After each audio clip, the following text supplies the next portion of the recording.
ಆಡಳಿತ ಪಕ್ಷದ ಬಹುತೇಕ ಶಾಸಕರು ಎಲ್ಲ ಡೆಲ್ಲಿಯಲ್ಲಿದ್ದಾರೆ. ಎಲ್ಲರೂ ಬಹುತೇಕ ಶಾಸಕರು,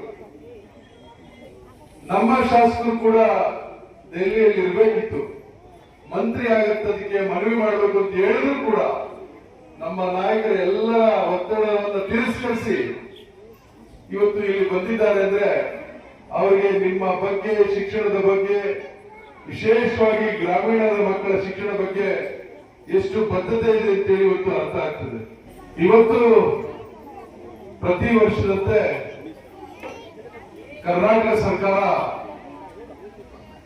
ಶಾಲೆಯ ಪ್ರಾರಂಭೋತ್ಸವವನ್ನ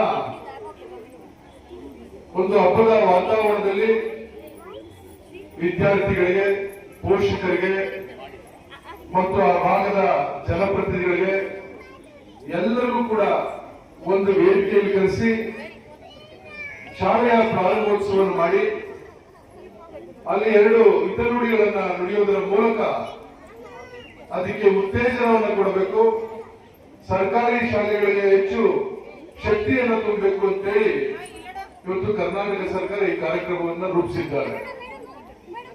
ಇವತ್ತು ನಮ್ಮ ಭಾಗದಲ್ಲಿ ಮಾನ್ಯ ಶಾಸಕರು ಮೊನ್ನೆ ನಡೆದಂತ ಶಿಕ್ಷಣ ಸುಧಾರಣಾ ಸಮಿತಿಯ ಸಭೆಯಲ್ಲಿ ಬಿಒ ಮೇಡಮ್ ಅವರು ಸರ್ 1ನೇ ತಾರೀಕಿಂದ ಶಾಲೆ ಪ್ರಾರಂಭೋತ್ಸವ ಇದೆ, ತಾವು ಕೂಡ ಬರಬೇಕು, ಎಲ್ಲಾದರೂ ಮಾಡಬೇಕು ಅಂದಾಗ ನಾವು ಕೋಲಾರ ನಗರದಲ್ಲಿ ಮಾಡೋದು ಬೇಡ, ಎಲ್ಲಾದ್ರೂ ಗ್ರಾಮೀಣ ಪ್ರದೇಶದಲ್ಲಿ ಹೆಚ್ಚು ವಿದ್ಯಾರ್ಥಿಗಳಿರ್ತಕ್ಕಂಥ ಕಡೆ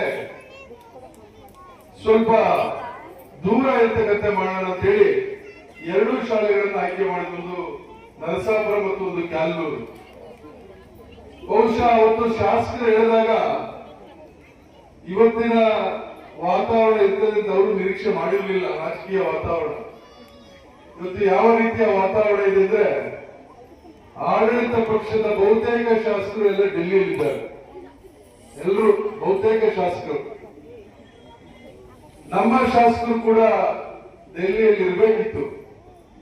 ಆದರೆ ನನಗೆ ದೆಹಲಿಯ ಹೋಗಿ ಬರ್ತಕ್ಕಂಥಕ್ಕಿಂತ ಹೆಚ್ಚು ಮುಖ್ಯ, ನಾನು ಮಾತು ಕೊಟ್ಟಿದ್ದೇನೆ ಸರ್ಕಾರಿ ಶಾಲೆ ಪ್ರಾರಂಭೋತ್ಸವ ಅದರಲ್ಲಿ ಭಾಗವಹಿಸಲೇಬೇಕು ಅಂತೇಳಿ ಅವರಿಗೆ ನಮ್ಮ ಮುಖಂಡರು, ಕಾರ್ಯಕರ್ತರು ಬಹಳಷ್ಟು ಒತ್ತಡ ಇದೆ. ನೀವು ಇರಬಾರದು, ನೀವು ಡೆಲ್ಲಿಗೆ ಹೋಗ್ಬೇಕು, ಹೈಕಮಾಂಡ್ ನಾಯಕರನ್ನ ಮೀಟ್ ಮಾಡಬೇಕು, ಭೇಟಿ ಮಾಡಬೇಕು, ನೀವು ಕೂಡ ಮಂತ್ರಿ ಆಗತ್ತದಕ್ಕೆ ಮನವಿ ಮಾಡಬೇಕು ಅಂತ ಹೇಳಿದ್ರು ಕೂಡ ನಮ್ಮ ನಾಯಕರ ಎಲ್ಲ ಒತ್ತಡವನ್ನು ತಿರಸ್ಕರಿಸಿ ಇವತ್ತು ಇಲ್ಲಿ ಬಂದಿದ್ದಾರೆ. ಅಂದ್ರೆ ಅವರಿಗೆ ನಿಮ್ಮ ಬಗ್ಗೆ, ಶಿಕ್ಷಣದ ಬಗ್ಗೆ, ವಿಶೇಷವಾಗಿ ಗ್ರಾಮೀಣದ ಮಕ್ಕಳ ಶಿಕ್ಷಣ ಬಗ್ಗೆ ಎಷ್ಟು ಬದ್ಧತೆ ಇದೆ ಅಂತೇಳಿ ಇವತ್ತು ಅರ್ಥ ಆಗ್ತದೆ.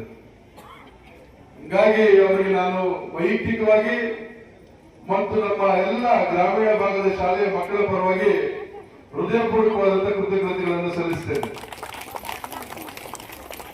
ಇವತ್ತು ಕೆಪಿಎಸ್ ಶಾಲೆ ಅಂದ್ರೆ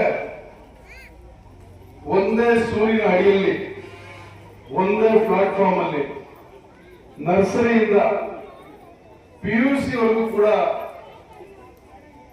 ಒಂದು ಶಿಕ್ಷಣವನ್ನ, ಗುಣಮಟ್ಟದ ಶಿಕ್ಷಣವನ್ನ ಕೊಡಬೇಕು ಅಂತೇಳಿ ಇವತ್ತು ರಾಜ್ಯ ಸರ್ಕಾರ ಕೆಪಿಎಸ್ ಶಾಲೆಗಳನ್ನ ಪ್ರಾರಂಭ ಮಾಡಿರ್ತಕ್ಕಂಥದ್ದು. ಯಾಕೆಂದ್ರೆ ಮೊದಲ